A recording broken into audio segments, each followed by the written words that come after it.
Today I'm making unicorn cakes two ways. For the first version, I piped the frosting hair for the mane and tail beforehand and froze it. The second cake is decorated freehand. The make-ahead version is great for busy people who may not have several hours to bake, assemble, and decorate a cake in one sitting. For both cakes, the fondant horn and ears need to be constructed ahead of time so they have time to dry. Roll out gray or gold fondant in a sausage shape for the horn, larger on one end and tapered towards the top. Brush a little water on the fondant, but not too much. Starting with the narrow end of the fondant, twist it around the support. I used a lollipop stick for an 8-inch cake, but you could use a larger bamboo stick support for a bigger horn. Make sure each revolution is touching the one before it, so you do not see any of the stick. You can adjust the layers by making them smaller by twisting the fondant tighter around the stick. Next, make the ears. I used white to match the color of my cake. Make a 3-dimensional triangle that is thicker on the bottom and thinner on top so it will sit securely on the cake. I inserted toothpicks as support. Then model the inside of the ears in pink. Measure it so that the outside of the ear shows. Attach with a bit of water.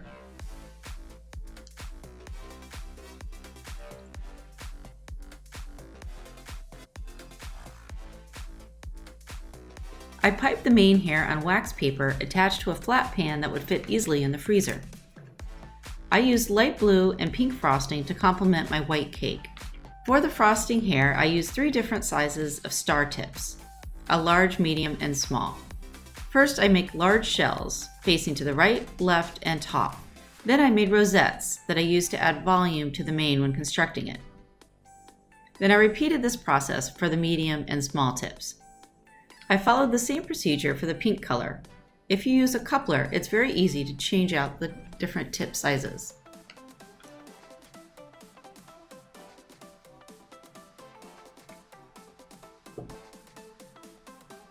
To construct the cake, first insert the horn.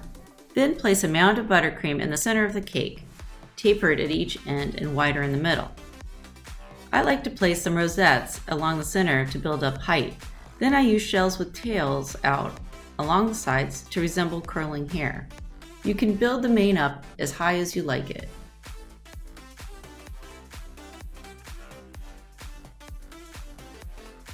For the tail, place a big blob of buttercream under the mane and spread it along the bottom of the cake. Start again with rosettes to build height for the tail. Use shells along the edges. Make sure the tails are pointing in different directions. Use the smaller frosting pieces towards the end of the tail. Fill in any holes with smaller pieces of frosting. Make sure to keep the height in the middle of the mane. For the tail, keep the height directly under the mane.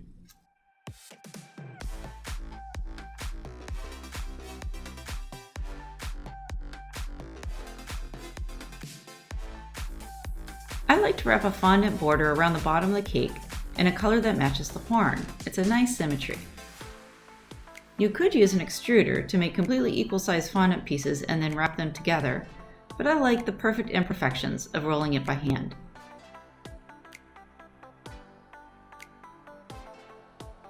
Attach it at the base of the tail and tuck it into the other end of the tail. I painted the horn and border with luster dust to give it a metallic sheen. I keep the dust and lemon extract in separate compartments and mix it as needed. That way I always have the correct consistency for the luster dust.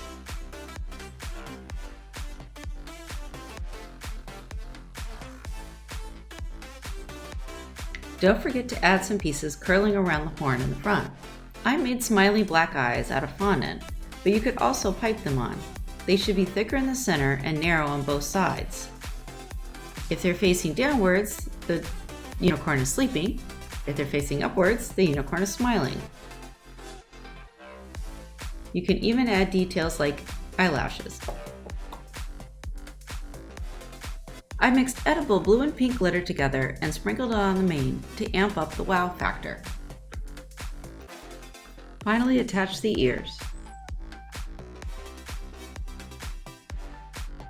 Here's the second version of the unicorn cake in which I pipe buttercream directly on the cake.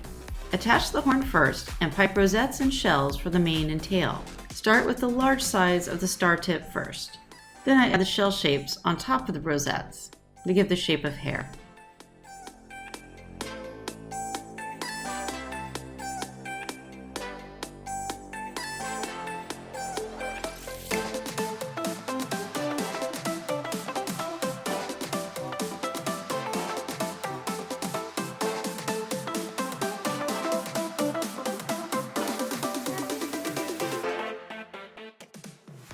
Attach the ears.